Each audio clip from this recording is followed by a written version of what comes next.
So for me, when I became religious, I grew up kind of religious, I should say. But the thing that really set me in motion to become a youth pastor, and get involved in Mhm. youth ministry and church and everything like that, was I had a profound spiritual experience that totally radicalized my worldview and totally changed my perspective. Um, and my belief was very much like, okay, there is this God that is definitely real. He spoke to me and gave me this experience at church, got rid of all my hatred and made me a new creature, et cetera, et cetera. And therefore, like, Uh-huh. the rest of the world needs to hear this message, Um, Uh-huh. and my whole world became about that. It sounds like, from what you've said so far, is that for you it gave you a lot of purpose and meaning. But did you have that same, like, conviction about the truth claims of the religion, or was it less about that and more about the I guess the community and the connection and things that you get from the purpose of religion? So I generally don't talk too much about the faith aspect Hmm. of my background on social media, but the one thing that I have said in the past and that I'm happy to say is that the list of non-negotiables that I maintain is a lot shorter than the list of non-negotiables for a lot of other Latter-day Saints. I'm committed to certain truth claims, but I came into the church as an adult and as someone who was, moderately well educated, as much as it didn't seem like that by looking or talking with me at that time. But I was never disabused of my critical thinking when I came into the church and then immediately went out and served a proselytizing mission and then came back and began to operate within the church in a variety of different ways. And I found like-minded people throughout the church in all the different parts of the world in which I have participated as a Latter-day Saint. And so people ask frequently about how I reconcile my academic approach with a lot of the truth claims of the church. And I will point out that, like, I was not raised with a lot of those claims. I was not conditioned to think about the world in these kind of reductive and binary terms that make for a rather brittle foundation to a worldview, in my opinion.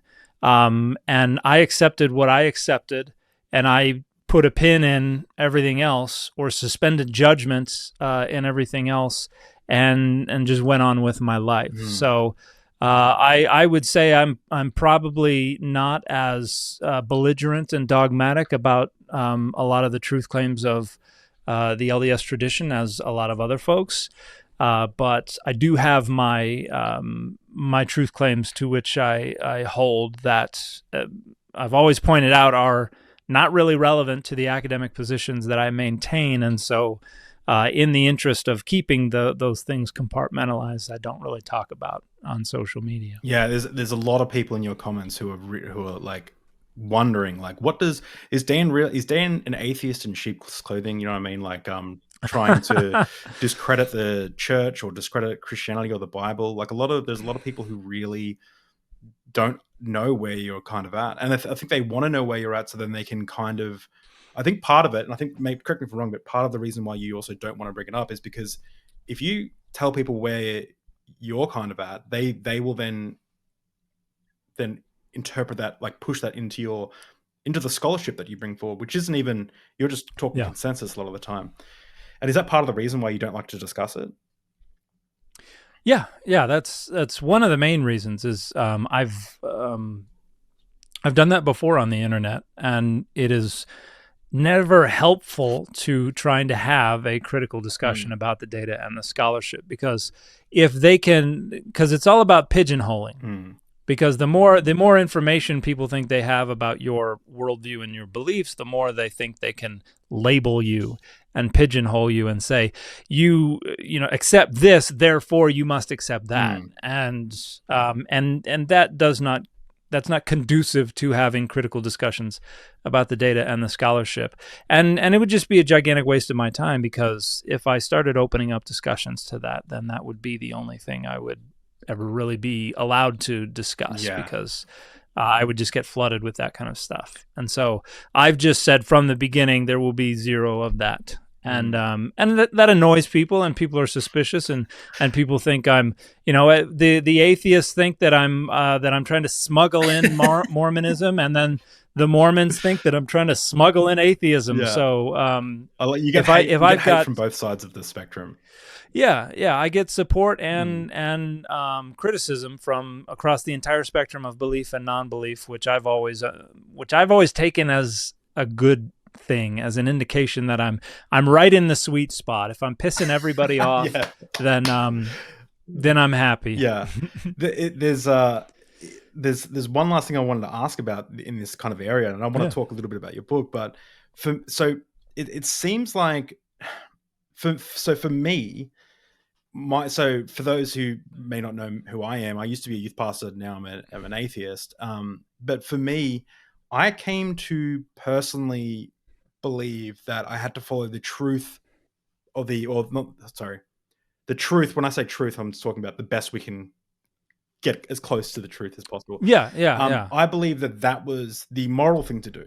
So I believed that. I thought, like, okay, I believed in Noah's flood, or Noah's magical zoo boat at the time, and I was like, okay, so how possible is this scientifically? Let's look at this. Like, let's look at, like, why do we believe Noah's? And I look into all these things, right? And I believe that being honest about the discovery, not trying to protect that belief, was what, if there is a God, was what God would want us to do. It was the honest thing to do. It was the moral thing to do. I find that a lot of people, online, and especially people who don't like a lot of your content, who are maybe religious, are people who believe that the moral thing to do is to protect their worldview, is to protect the story of Noah. As just an example of the story of, or the whole Bible, the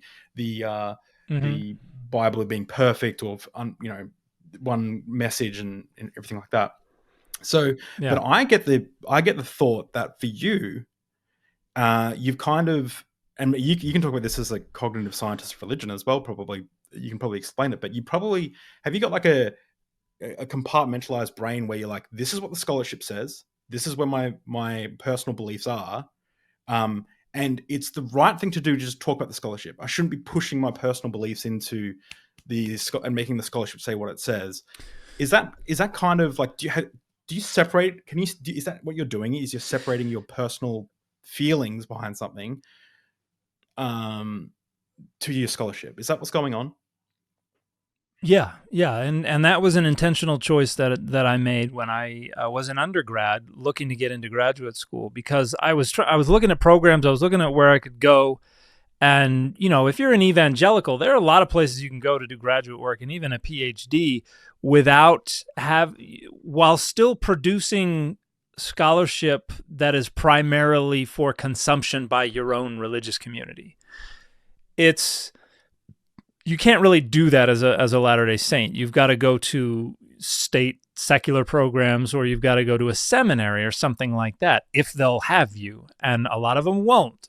So I was faced with a choice of what kind of scope I wanted my scholarship to have, and I decided that I wanted my scholarship I did not want it to be limited to the kind of parochialism, the theological and the social parochialism of Mormonism. I did not want it to just be accessible and meaningful and relevant to Latter-day Saints. I wanted it to be broadly relevant, which meant that I could not lash it to my theological positions. I needed it to be distinct from that, and I knew that there was not really for what I wanted to study, like studying the Bible, there's not really a way to, in an intellectually honest way, try to maintain a firm grasp on like Mormon orthodoxy while also trying to produce broadly acceptable critical scholarship.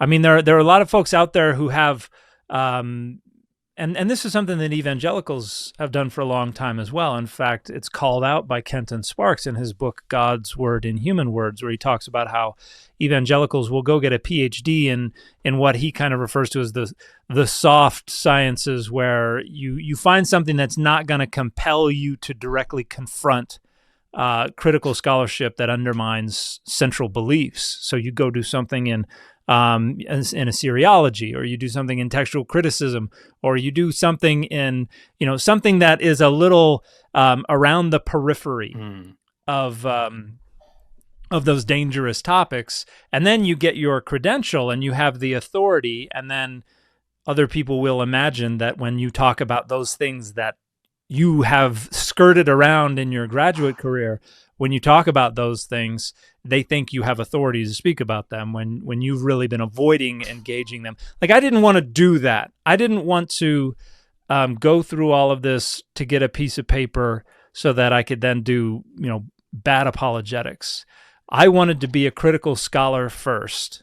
And so I made the decision, all right, these are two different modes of operation, and never the twain shall meet. And it's not been the easiest thing in the world to do, but these days it's second nature to me. I don't even really think about it that much anymore. And so it's something that I decided a long time ago that I was going to do.